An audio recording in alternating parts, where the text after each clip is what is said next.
Bonjour la France. What the fuck? Alors on part où ce matin? On part aux États-Unis au début des années 80. Je me souviens des soirées où l'ambiance était chaude et les mecs rentraient, Stan Smith au pied. Bref, je m'égare. Oui. Voici ce que les auditeurs américains ont sans doute entendu sur les ondes en 1983. Bonjour, à la une de ce flash d'information, une question. Où est donc passé William Howard Hughes Jr. Depuis son retour d'une opération aux Pays-Bas, ce capitaine de l'US Air Force est introuvable. Est-il aux mains des soviets? Nul ne le sait. Ses proches ne sont pas en mesure d'apporter d'informations. Après 4 mois d'interrogation, l'armée vient enfin de déclarer sa disparition. Tout ce que vous venez d'entendre est vrai. Alors?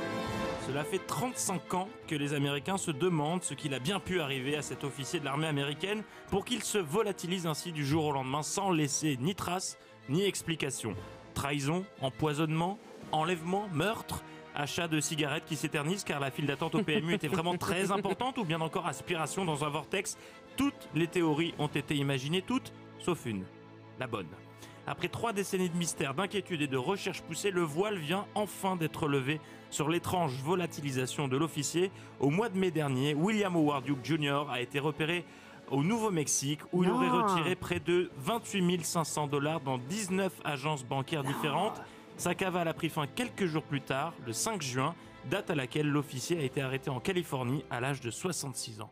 C'est dingue, j'adore ce genre d'histoire. Mais alors ça nous dit pas ce qu'il a fait pendant toutes ces années et surtout pourquoi il avait disparu. Tout doux, bijou, j'y viens. Bah d'accord, allons-y. Si l'officier de l'armée a disparu 35 ans auparavant, c'est tout simplement parce qu'il avait déserté. Et oui, en 1983, à son retour d'une opération aux Pays-Bas, le capitaine a prétendu être déprimé dans l'US Air Force. Il s'est alors enfui, s'est créé une nouvelle identité, il se faisait appeler Barry O'Byrne et s'est installé en Californie où il vivait depuis plusieurs décennies. Et vous vous demandez sûrement pourquoi, pendant toutes ces années, les recherches se sont poursuivies. Oui. C'est parce qu'en tant que capitaine de l'armée, il avait accès aux documents confidentiels de l'État américain et de l'OTAN. Il avait un sacré poste. Oui, et le département américain de sûreté de l'État craignait qu'il transmette des infos de la plus haute importance à des personnes non habilitées secret défense.